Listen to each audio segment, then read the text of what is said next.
BBC Urdu के programme सैरबीन में खुशामदीद। हमारे लंदन स्टूडियो से मैं हूँ आलिया नाज़की।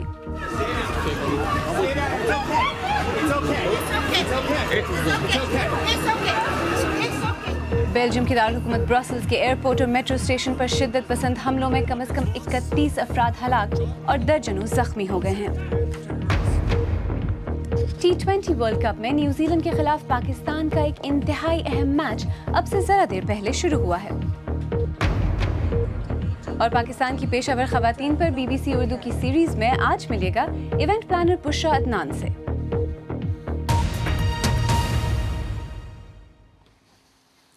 बेल्जियम की दारकूमत ब्रसल्स के एयरपोर्ट और एक मेट्रो स्टेशन पर शिद्दत पसंद हमलों में कम से कम 31 अफराद हलाक और दर्जनों जख्मी हो गए हैं। हुक्काम के मुताबिक ज़ावेंतियम एयरपोर्ट पर सुबह 8:20 पर 2 धमाके हुए, जबकि इसके 1 घंटे बाद मालबैक मेट्रो स्टेशन पर धमाका हुआ। हुक्काम ने अभी इन हमलों की जिम्मेदारी किसी पर आयद नहीं की, लेकिन ये हमले पेरिस के शिद्दत पसंद हमलों के मुश्तबा मनसूबासाज सालेह अब्दुल-सलाम की गिरफ्तारी के 4 रोज़ बाद हुए हैं। यूरोप में इस्लामी शिद्दत पसंदी का खदशा कई माह से जाहिर किया जा रहा था। तफसील के साथ हुसैन अस्करी।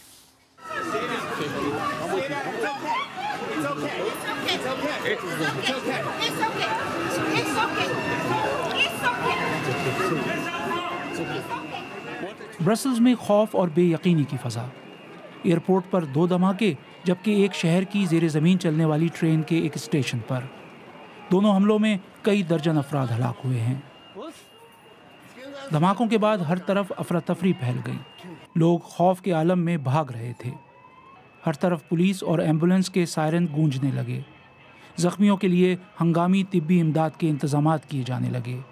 एक ऐनी शाहिद ने उन लम्हात की तस्वीर कशी की।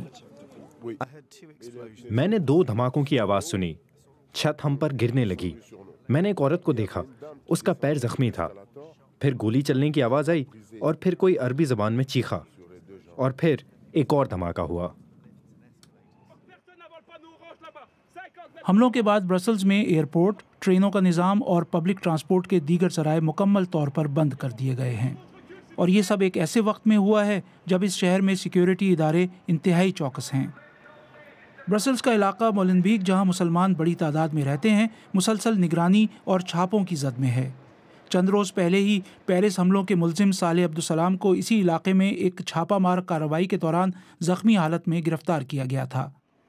आज के वाक़यात के बाद पहले ही से सख्त सिक्योरिटी को मज़ीद सख्त कर दिया गया है। बेल्जियम के वज़ीर ख़ारजा कह चुके हैं कि सालेह अब्दुल-सलाम अपनी गिरफ्तारी से कबल ब्रसल्स में हमले करने की तैयारी कर रहे थे। दूसरी जानिब फ्रांसीसी सदर फ्रांसवा ओलांद मुतनब्बे कर चुके हैं कि दहशतगर्दी का नेटवर्क पूरे यूरोप में फैला हुआ है। आज उन्होंने अपने रद्द-ए-अमल में कहा है कि हमले उस आलमी ख़तरे को ज़ाहिर करते हैं जिसके लिए आलमी सतह पर एक मुश्तरका हिकमत अमली की ज़रूरत है।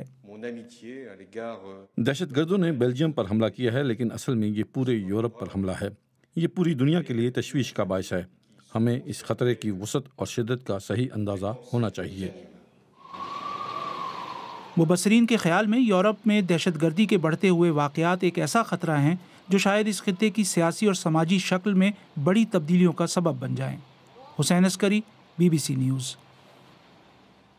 बेल्जियम की दारकूमत ब्रसल्स में आज होने वाले धमाके यूरोप में दहशतगर्दी के मुख्तलिफ वाक़यात ही का तसलसल है। गुज़श्ता बरस से अब तक शिद्दत पसंदों ने कई बड़े हमले किए हैं। गुज़श्ता बरस जनवरी में फ्रांस की दारकूमत पेरिस में चार्ली एब्डो नामी जरीदे पर हमला किया गया, जिसमें 12 अफराद हलाक हुए। यह जरीदा मजहबी शख्सियात और अकायद पर अपने खाकों के ज़रिए तबसरे करने के हवाले से मशहूर है। इसके बाद 7 फरवरी को डेनमार्क के दारकूमत कोपनहेगन में एक हमला हुआ, जिसमें 3 अफराद हलाक हुए और गुज़श्ता बरस ही 13 नवंबर को पेरिस में होने वाले हमलों में 130 अफराद हलाक हुए। ये यूरोप में दहशतगर्दी के सबसे बड़े हमले थे।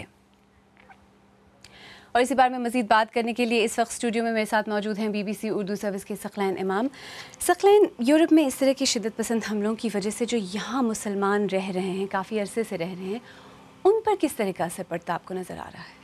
अली, यूरोप एक इकाई बज़ाहिर लगती है और एक यूरोपियन यूनियन भी, लेकिन यूरोप में कई अक़वाम आबाद हैं। बेल्जियम के अलग है हालात, फ्रांस के अलग है, जर्मनी के अलग है और बरतानिया के अलग हालात हैं, नॉर्वे के अलग हालात हैं, लेकिन इनमें कुछ चीज़ें मुश्तरक भी हैं, कुछ बातों में इख्तलाफ भी है। तो हर मुल्क में अपनी अपनी सतह का एक रद्द अमल आ रहा है। बरतानिया में इसका जो मुसलमानों के लिए जो मसाइल पैदा होंगे वो उतने ज़्यादा ख़राब नहीं होंगे जितने कि दूसरे ममालिक में पैदा हो सकते हैं जहाँ पे इंटीग्रेशन पहले ही कम है। बरतानिया में ज़रा ज़्यादा प्लूरैलिटी है, यानी ये कि यहाँ के माशरे के लोग भी दूसरे नस्लियत के लोगों को या कौमियत के लोगों को कबूल करते हैं और उनको बराबर की मौक़े मिलते हैं।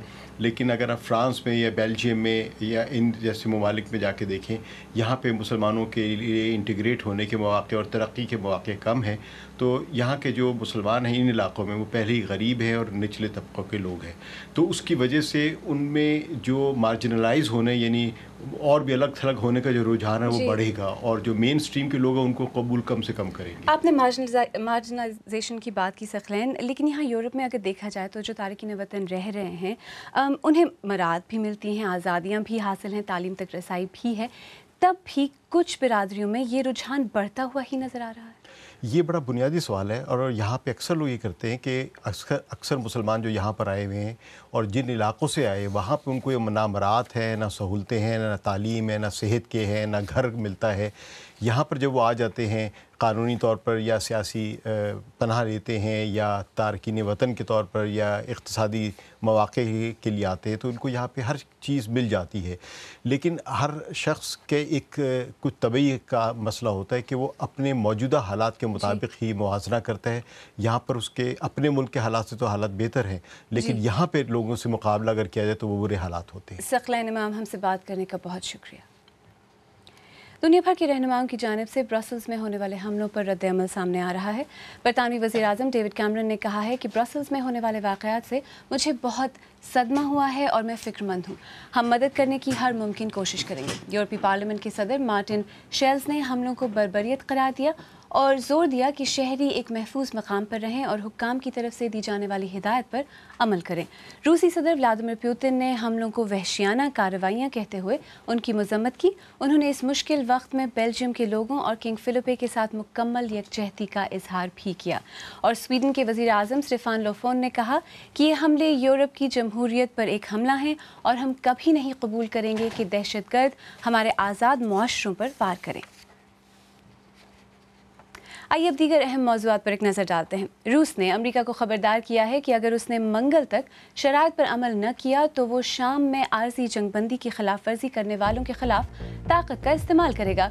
रूस ने कहा है कि जंगबंदी की खिलाफ वर्जी करने वाले गिरोहों पर नज़र रखने का तरीक़ाकार बनाने के लिए अमेरिका से कई बार दरख्वास्त की, लेकिन उसने कोई जवाब नहीं दिया।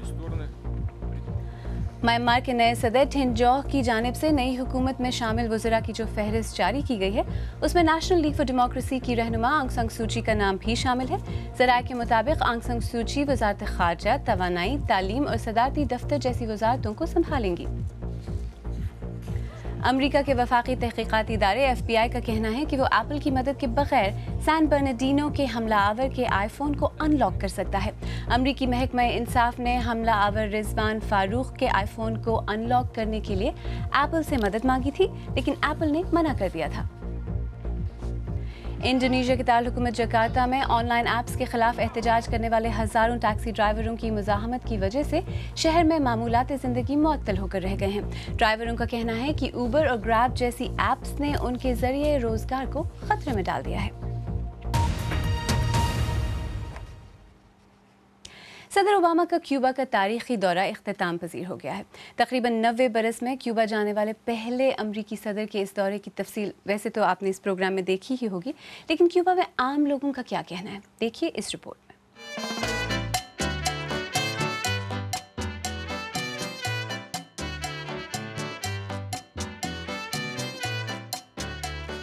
हमें देखना होगा कि सच क्या है। अवाम का सच सबसे बड़ा सच है और ओबामा को अवाम के साथ चलना पड़ेगा।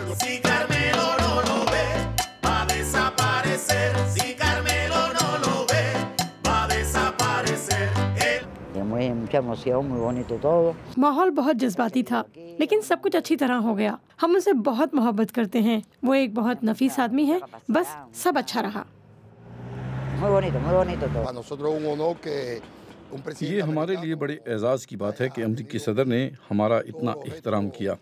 हम मुस्तकबिल के बारे में बहुत खुश हैं और हम अमरीका से बेहतर ताल्लुकात चाहते हैं। deja que esa pena que te llena de amargura y de dolor parta por fin. You know, मैंने हमेशा उम्मीद की थी कि एक दिन एक अमेरिकी सदर क्यूबा का दौरा करेगा, लेकिन मुझे ये मालूम नहीं था कि ये मेरे वक्त में होगा। सदर ओबामा का मानना है कि क्यूबा में तब्दीली मुज़ाकरात के जरिए नहीं, बल्कि सिर्फ उनसे दोस्ताना ताल्लुकात के एक नए दौर का आगाज करने से आएगी।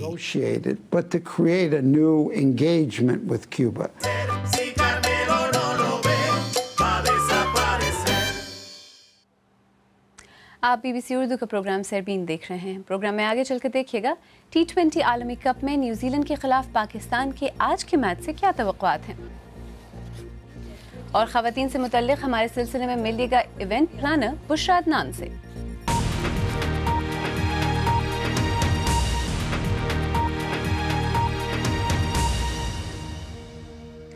BBC उर्दू के प्रोग्राम सरबीन में एक बार फिर खुशामदीद। मैं हूँ आलिया नाज की।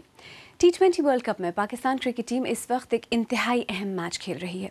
मोहाली में अब से ज़रा देर पहले पाकिस्तान और न्यूजीलैंड के दरमियान मुकाबले का आगाज़ हो गया है। आलमी कप के मुकाबले में बरकरार रहने के लिए पाकिस्तान के लिए ये मैच जीतना लाजमी है। मोहाली से हमारे साथी शकील अख्तर ने बताया कि पाकिस्तानी टीम काफ़ी एतमाद के साथ ग्राउंड पर उतरी है। देखिए मोहाली से शकील अख्तर की रिपोर्ट। सख्त पहरे और शदीद दबाव आलमी कप में पाकिस्तानी टीम का हिस्सा बने हुए हैं। पाकिस्तानी टीम को न्यूजीलैंड से जीतना है, जो इस टूर्नामेंट की एक बेहतरीन टीम है। उनकी गेम प्लान अलग रही है, उनका विकेट का अंदाज अलग रहा है। उन्होंने टीम में जो बदलाव किए वो बड़े गजब के रहे। बोल्ट को उन्होंने बाहर बिठाया और फास्ट बॉलर्स को बाहर बिठाया, लेकिन उन्होंने स्पिनर्स को खिलाया। ये इनकी जो चाल रही वो बड़ी मज़ेदार रही है। सनीचर की हार के बाद पाकिस्तानी टीम ने अपनी हिकमत अमली बदली है। मोहाली ग्राउंड पर वो काफ़ी एतमाद के साथ उतरी। अपोजिशन अच्छी टीम है। न्यूजीलैंड काफ़ी अरसे से बड़ी अच्छी क्रिकेट खेल रही है, लेकिन कंडीशन डिफरेंट है, इवेंट बड़ा फ़र्क है। तो आई थिंक हमारे अंदर वो भूख भी है। लास्ट मैच की जीत हमारे उसमें है कि हमने इंशाल्लाह ये मैच अगला मैच जीतना है। स्पोर्ट्स तजज़ियाकार कहते हैं कि नमी हवा और ग्राउंड की बनावट से पाकिस्तानी बॉलर्स को कुछ मदद मिल सकती है। पाकिस्तान के पास अभी बढ़िया स्पिन बॉलर नहीं है, लेकिन उनकी फास्ट बॉलिंग की जो बैटरी है वो ज़बरदस्त है। तो अगर ये विकेट ऐसा रहा कि जिस पे फास्ट बॉलिंग को मदद मिल रही है तो वही उनकी स्ट्रेंथ रहेगी। यहाँ मोहाली में शायकीन भी इस दिलचस्प मैच का ज़बरदस्त मज़ा ले रहे हैं। पिछले मैच में काफ़ी नहीं चले थे, और यहाँ की बात की T20 मैच है, कुछ भी हो सकता है, और पलड़ा इस टाइम न्यूजीलैंड का काफ़ी भारी है। पाकिस्तान की टीम के ऊपर बड़ा भारी प्रेशर है, तो एक तो स्पिनर नहीं उनके पास पाकिस्तान की टीम के लिए जो कि न्यूजीलैंड की टीम को कोई छोटे स्कोर तक रोक सके। अगर एक बार वो 30, 40, 50 रन बना लें तो अच्छा ओपनिंग स्टैंड मिल जाता है पाकिस्तान को, तो डेफिनेटली पाकिस्तान ये मैच जीत के आगे बढ़ सकती है। पाकिस्तानी टीम के लिए ये मैच एक बड़ा चैलेंज है, लेकिन वो इस तरह के हालात पलटने का भी जिगर रखती है। इस पोजीशन में आ गई है पाकिस्तान की टीम कि उसको न सिर्फ ये वाला मैच बल्कि अगला मैच जो यहीं पे है ऑस्ट्रेलिया से, ये दोनों मैच जीतने हैं अगर पाकिस्तान ने सेमीफाइनल खेलना है। अगर न्यूजीलैंड की टीम मैच जीतती है तो वो सीधे सेमीफाइनल में जाएगी। वर्ल्ड कप की रेस से बरकरार रहने के लिए पाकिस्तान के लिए मोहाली का ये मैच इंतहाई अहम है। न्यूजीलैंड पहले ही 2 मैच जीत चुका है और वो काफ़ी मजबूत पोजीशन में नजर आता है। पाकिस्तान पर दबाव काफ़ी सख्त है। Shakeel Akhtar, BBC news, Mohali. आइए अब देखते हैं कि हमारी वेबसाइट bbcurdu.com पर क़ारीन की दिलचस्पी किन खबरों में रही। शिद्दत पसंद तंजीम बोको हराम के खुदकुश मिशन में हिस्सा लेने से इनकार करने वाली एक लड़की की कहानी सबसे ज़्यादा पढ़ी गई। इसके अलावा ब्रसल्स धमाकों का लाइव अपडेट और मोहाली में पाकिस्तान और न्यूजीलैंड के दरमियान क्रिकेट मैच का तज्ज़िया भी काफ़ी मकबूल रहा। पाकिस्तान की निस्फ आबादी ख़वातीन पर मुश्तमिल है, क्योंकि मुल्क में कम ही ख़वातीन मुलाजमत करती हैं, लेकिन बाज़ ख़वातीन ऐसी भी हैं जो बैक वक्त मुख्तलिफ नौइयत के काम करके अपनी आमदन के साथ साथ दूसरों की आमदन का ज़रिया भी हैं। ख़वातीन की मईशत में किरदार के बारे में BBC उर्दू के सिलसिले में हमारे साथी सारा हसन ने बुशरा अदनान की कहानी जानने की कोशिश की है। देखिए, मॉर्निंग में 10:30 मेरी टीम वहाँ पहुँचेगी और 12 o'clock तक मैं भी आ जाऊँगी। 4:30 तक आपका सेटअप बिल्कुल रेडी होगा। ओके। मेरा नाम बुशरा अदनान है, मैं इवेंट प्लानर हूँ। मैं तकरीबन 9 ईयर्स से काम कर रही हूँ। एक फ्रेंड की बर्थडे मैंने ऑर्गेनाइज़ की उसकी रिक्वेस्ट पे, तो उसके बाद लोगों को मेरा काम बहुत पसंद आया। फिर मैंने सोचा कि मैं इसको प्रोफेशनली करती हूँ। मेरी स्पेशलिटी ये है कि मैं थीम बेस्ड पार्टी ऑर्गेनाइज़ करती हूँ, जिसमें फ्रॉम इनविटेशन कार्ड से लेकर गिव अवेज तक, टेबल चेयर, ये सारी चीज़ें, क्रॉकरी, कटलरी, कैटरिंग भी आ गई। ये बिल्कुल एक चेन है और इसके अंदर ये सारे काम इंटरलिंक्ड हैं। नहीं, मेरा कोई प्रॉपर ऑफिस नहीं है, मेरा सारा काम ऑनलाइन चलता है। जो मैंने फेसबुक पे पेजेस बनाए हुए, लोग मुझे व्हाट्सएप पे और फेसबुक पे कांटेक्ट करते हैं, उसके थ्रू मैं उनसे डील करती हूँ। घर पे मैंने एक वर्कशॉप बनाया हुआ है, उस वर्कशॉप के ऊपर मेरे कॉस्ट्यूम्स बन रहे होते हैं, प्रॉप्स बन रहे होते हैं, जो हम बर्थडे पार्टीज़ में और थीम पार्टीज़ में यूज़ करते हैं, और गिव अवेज और ये सारी चीज़ें उस वर्कशॉप में बनती हैं मेरी। मैं आर्ट टीचर भी हूँ और मेरा ताल्लुक़ आर्ट से और क्रिएटिव डिपार्टमेंट से काफ़ी पुराना है। उसके अलावा मेरा जो टेलरिंग हाउस है, तो ये मेरी जॉब्स तीनों ऐसी हैं कि ये बहुत ज़्यादा डिमांडिंग है। लेबर हमारी है, उनके साथ काम करना और उनसे काम निकलवाना एक बहुत मुश्किल काम है। तो फिर ये कि मैं अपने स्टाफ को ट्रेन करती हूँ। लोगों को सेटिस्फाई करना बहुत मुश्किल काम होता है, आप सबको एक साथ खुश नहीं कर सकते। जो भी कस्टमर्स हैं, ये जो क्लाइंट हैं, आप उनको उनकी तवक्कात पे पूरे उतरें और यही आपकी कामयाबी है। जब मैं फैमिली के साथ होती हूँ तो मेरी कोशिश होती है कि मैं अपना फ़ोन ऑफ़ कर दूँ, सोशल मीडिया से कट ऑफ होके, फिर वो टाइम मेरा फैमिली का होता है। मुझे काम करना पसंद है और मैं बिज़ी रहना अच्छा लगता है मुझे। प्लस काम का ये भी फ़ायदा होता है कि एटलीस्ट आप अपनी फैमिली को एक हेल्पिंग हैंड बन जाते हैं, एक सपोर्ट बन जाते हैं अपनी फैमिली की। और ये कि अगर आप घर में फ़ारिग बैठे हैं तो इससे बेहतर है अगर आपके पास कोई स्किल्स हैं तो उनको यूज़ करें। ये थी बुशरा अदनान की कहानी। अगर आप ये रिपोर्ट या आज का प्रोग्राम दोबारा देखना चाहें तो हमारे YouTube चैनल पर आइए, पता है youtube.com/BBC उर्दू। अगर आप हमारा प्रोग्राम मोबाइल पर देखते हैं तो हमने आपके लिए एक खुसूसी मोबाइल प्लेलिस्ट भी तैयार की है जो हमारे YouTube पेज पर मौजूद है। आखिर में आपको याद दिलाते चलें कि आज का बड़ा मौजू था बेल्जियम की दारुल-हुकूमत ब्रसेल्स के एयरपोर्ट और एक मेट्रो स्टेशन पर शिद्दत पसंद हमले, जिनमें कम से कम 31 अफराद हलाक और दर्जनों ज़ख्मी हो गए हैं। हुक्काम ने अभी इन हमलों की जिम्मेदारी किसी पर आयद नहीं की, लेकिन ये हमले पेरिस के शिद्दत पसंद हमलों के मुश्तबा मनसूबासाज सालेह अब्दुल-सलाम की गिरफ्तारी के 4 रोज़ बाद हुए हैं। अगर आप चाहें तो मुझसे और हमारी टीम के दीगर साथियों से ट्विटर पर भी रब्ता कर सकते हैं। मेरा ट्विटर हैंडल है @आलियानाज़की। इसके साथ ही सरबीन इख्तिताम को पहुंचा। प्रोग्राम में पेश होने वाले मौज़ूआत पर अगर आप अपने ख़यालात का इजहार करना चाहें तो फेसबुक पर हमारा सफ़ा हाजिर है। आप हमारे ट्विटर हैंडल @BBC उर्दू के ज़रिए भी हमसे रब्ता कर सकते हैं। कल फिर हाजिर होंगे, तब तक हमारी वेबसाइट bbcurdu.com देखते रहिए। आलियानाज़की को अब इजाज़त दीजिए।